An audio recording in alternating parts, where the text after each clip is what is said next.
ሰላም ውድ ቤተሰቦች፣ ዛሬ ስለ ሀና አዲስ ነገር ይዤላችሁ መጥቻለሁ። ሀና እንግዲህ ብዙዎች ድምፅ የሆኗት በጣም ልባችንን የሰበረች እህታችን ናት እና ስለ እህታችን አዲሱ ነገር ምንድን ነው? የእህታችንን ችግር ከሚዲያ አልፎ መንግስት ደርሶ መንግስት ይዞታል እና እህታችን በህይወት እንዳለች እና በህይወትም እንደምትወጣ ያውም በቅርብ ቀን ወጥታ እንዴት እንደሆነች ያለችበትን ሁኔታ እንደምትናገር መረጃዎች እየደረሱ ነው ማለት ነው። እንዲሁም ዛሬ ራሱ አዳዲስ መረጃዎች እየተፖሰቱ ነበረ። ሀና በጣም ደህና ናት። አሁን ያለችበት ሁኔታ ላይ በድብቅ እየታየች ነው ያለችው። ነገር ግን ደላሎቹ እሷን ለማጥፋት ከአገር ለማዘዋወር ምክንያቱም የእሷ እዛ መገኘት ብዙ ስራቸውን እንደሚያበላሽባቸውና እንዲሁም የእሷ በህይወት መኖር የብዙዎችን ህይወት እንደሚታደግ እና ስራቸው ለዘላለሙ እንደሚበላሽ ነው እየተናገሩ ያሉት ማለት ነው። ነገር ግን እሷ ደግሞ በህይወት እስካለች ድረስ በህይወት ትመጣለች። በህይወትም እንደምትመጣ መንግስት ለህዝቡ ተስፋ አድርጓል ማለት ነው።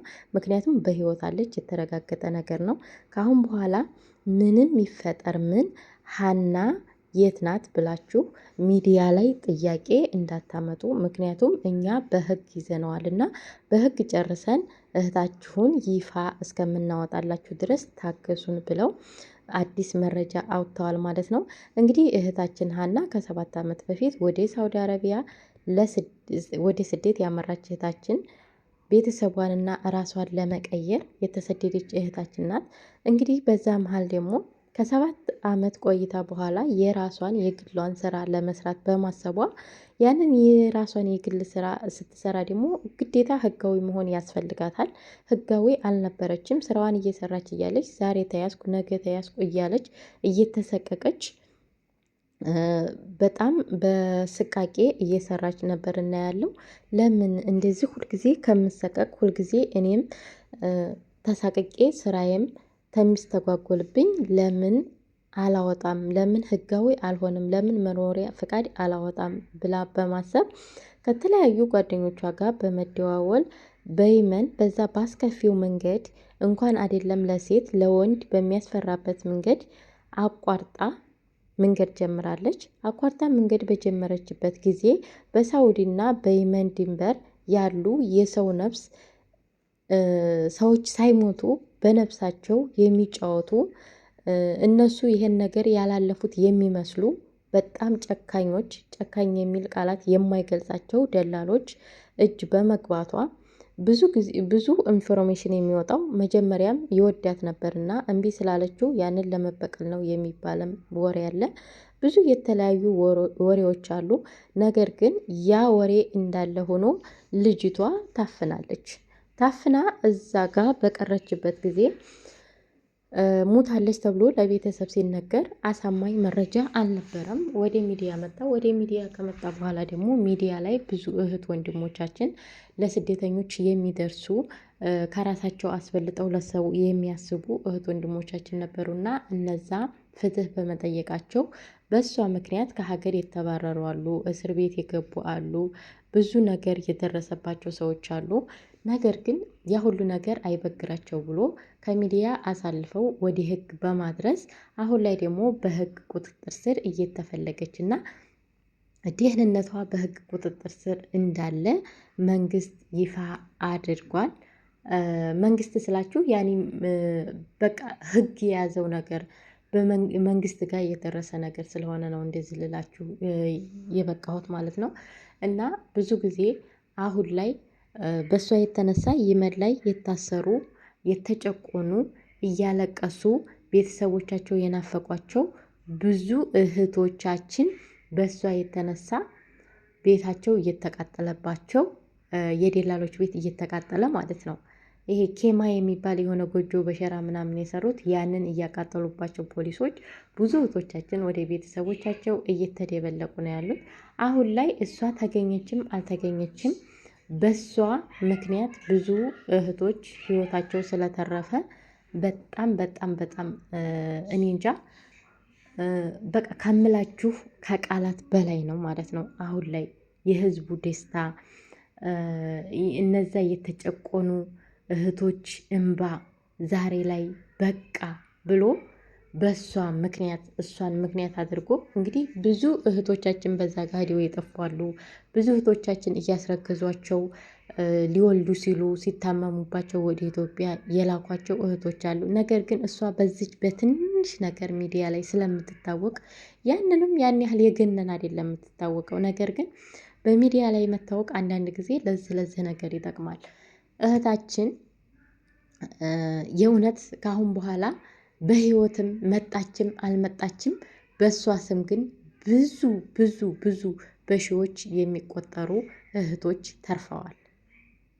በሺዎች የሚቆጠሩ እህቶቿ ተርፈዋል እና እሷ አሁን ላይ በቃ እረፍት ላይ ናት ማለት ባለችበት ሁኔታ እረፍት ላይ ነው ያለችው።